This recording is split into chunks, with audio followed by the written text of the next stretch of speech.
Voilà, nous sommes réunis aujourd'hui. Ce sera la dernière session de cette saison. Et nous avons passé certainement un merveilleux moment, mais bien sûr que De Grâce et Vérité va continuer à être projeté, à vous encourager régulièrement. Donc, mes frères et sœurs, aujourd'hui, j'aimerais vraiment chanter un très, très vieux chant que je dédie tout spécialement aux enfants. Je me souviens de notre temps quand on venait commencer à servir le Seigneur. C'est un chant qu'on enseignait aux enfants et on chantait ça dans l'église avec eux et c'était génial.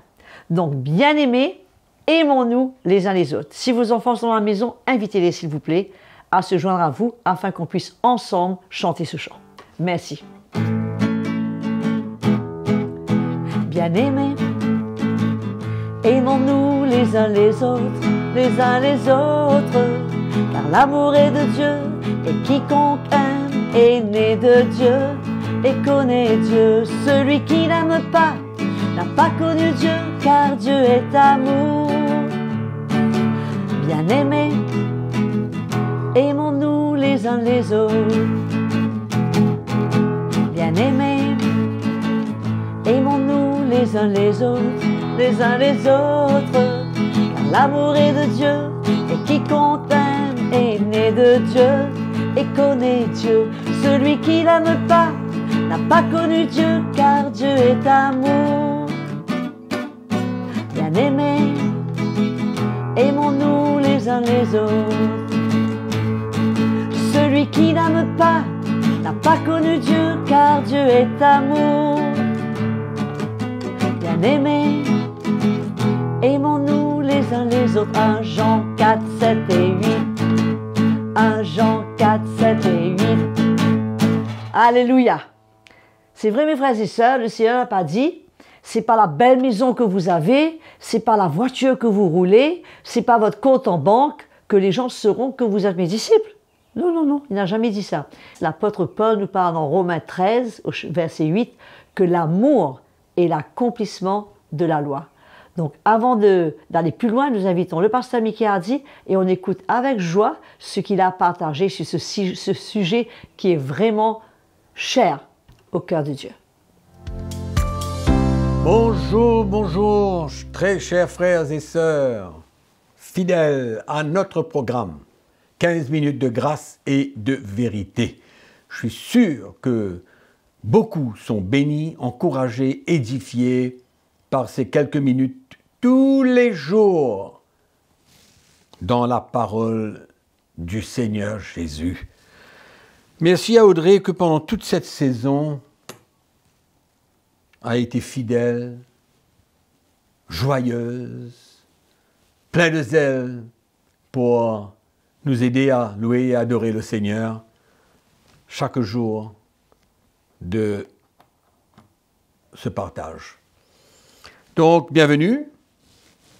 C'est merveilleux, nous en arrivons un petit peu à la fin de cette saison.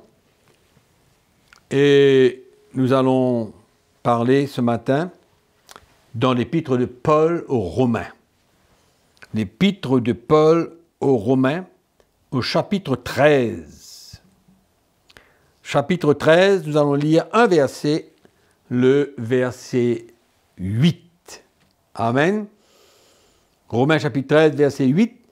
Paul nous dit, « Ne devez rien à personne, si ce n'est de vous aimer les uns les autres. Car celui qui aime les autres a accompli la loi. » En effet, les commandements, tu ne commettras point d'adultère, tu ne tueras point, tu ne déroberas point, tu ne convoiteras point, et ce qu'il peut encore y avoir, se résume dans cette parole. Tu aimeras ton prochain comme toi-même. Parce que l'amour ne fait pas de mal au prochain. L'amour est l'accomplissement de la loi. Alléluia! Quelle merveille!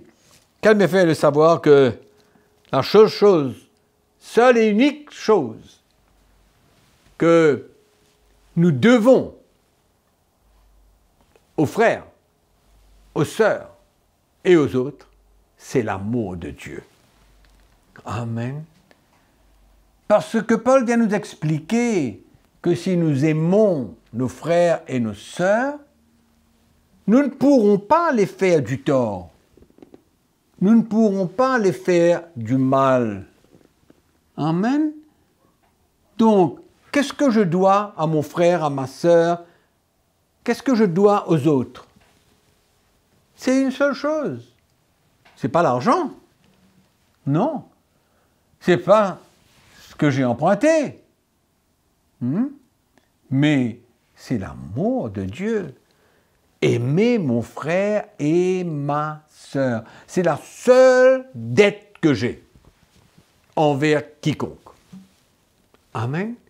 La seule dette que j'ai envers tout le monde, c'est de les aimer avec l'amour du Seigneur.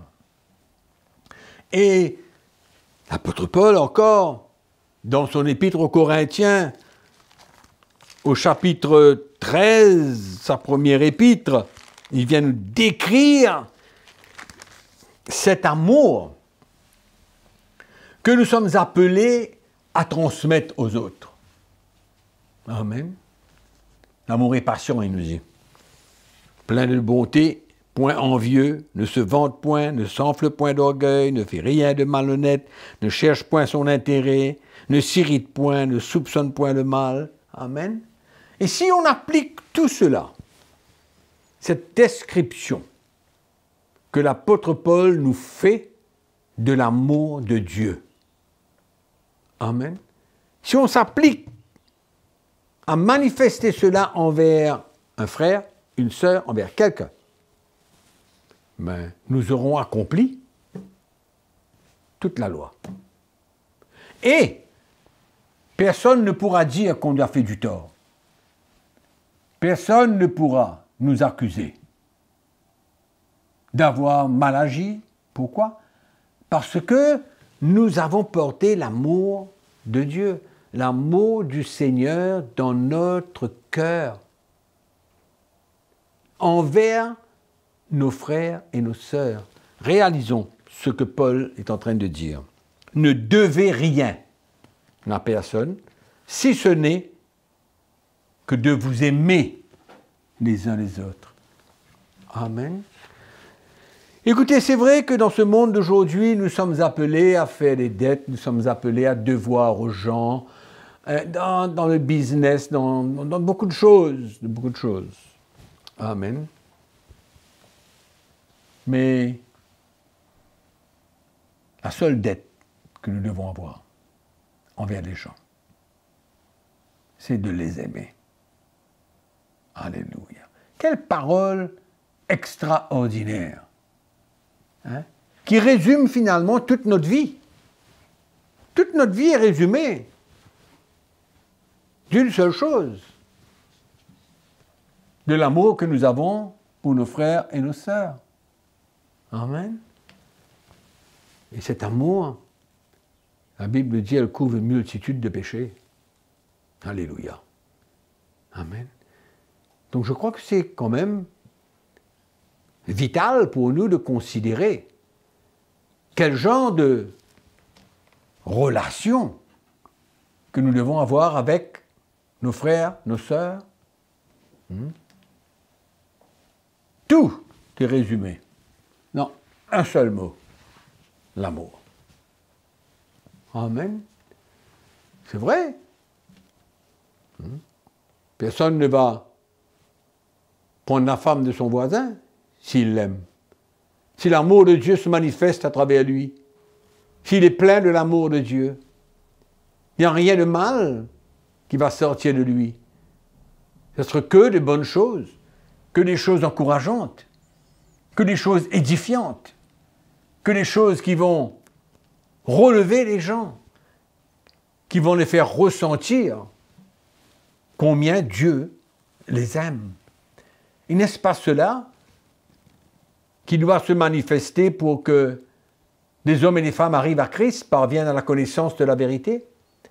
Moi, dans mon cœur, je peux être tellement clair que c'est l'amour du Seigneur envers moi qui m'a emmené à me repentir, à accepter Christ dans ma vie et à reconnaître ce qu'il a fait pour moi. C'est son amour pour moi qui m'a fait jeter toutes mes armes.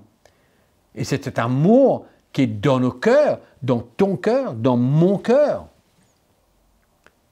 que nous sommes appelés à manifester. C'est notre seule dette. Une dette. C'est-à-dire, je dois ça à quelqu'un. Il y a une chose que je dois, c'est les aimer. Je dois aimer mon frère et ma soeur, je dois aimer tout le monde. Mais c'est une marche avec le Seigneur. Amen. C'est une maturité. C'est une marche vers la perfection. Ce n'est pas parce qu'on a Jésus dans notre cœur et qu'on est sauvé que tout le temps on manifeste l'amour du Seigneur. Mais c'est une marche de perfection.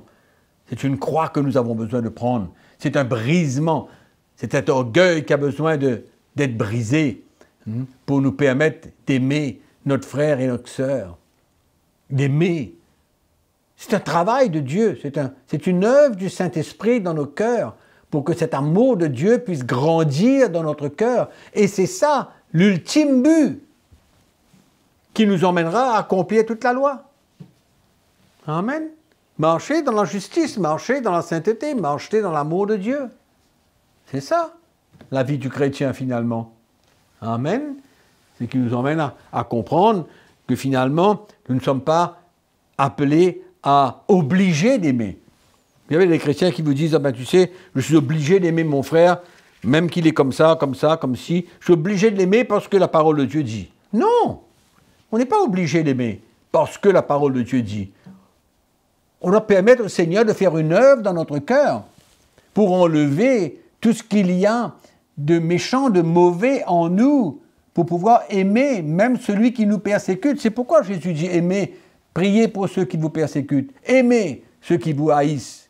Comment on peut faire cela? C'est une œuvre du Saint-Esprit dans notre cœur. Amen. Pour nous emmener à aimer ceux qui nous détestent. Alléluia. Donc c'est cet amour du Seigneur dans notre cœur qui est vital. Un mot, l'amour de Dieu. C'est ma dette envers tous. C'est notre dette envers tout le monde. Les aimer et de leur porter cet amour du Seigneur. Parce que aimer quelqu'un, Paul est en train de parler de l'amour de Dieu en nous. C'est cet amour de Dieu. Ce mot, la profondeur de cet amour, qui nous emmène finalement à accomplir toute la loi. Donc, si on peut résumer, c'est ma dette, c'est ta dette, c'est notre dette envers le monde, c'est de les aimer. Amen, tels qu'ils sont. Mais pour cela, c'est pourquoi nous avons besoin de continuer à prendre notre croix, continuer à nous humilier, permettre au Seigneur de vraiment nous libérer de tout et de pouvoir aimer nos frères et nos sœurs comme le Seigneur nous a aimés. Il nous a aimés dans notre péché, il nous a aimés tels que nous étions. Et nous sommes appelés à aimer tout le monde. C'est notre dette envers le monde. Amen. Que le Seigneur vous bénisse. Nous sommes arrivés à la fin de cette saison. Merci à tous d'avoir suivi, d'avoir été fidèles, d'avoir été avec nous pendant ces 13 sessions, une saison entière. À la prochaine, je vous dis donc, et entre-temps, soyez bénis, encouragés, réécoutez encore ces messages, ça vous fait du bien et nous sommes heureux de les partager avec vous. N'oubliez pas que je vous aime. Merci à tous. Oui, comme nous avons entendu, mes frères et sœurs, aimer, c'est pas une obligation. On n'aime pas parce que c'est écrit qu'on doit aimer, mais cela demande une œuvre de Dieu dans notre cœur pour nous emmener à aimer nos frères et sœurs, nos époux, nos épouses et même nos ennemis.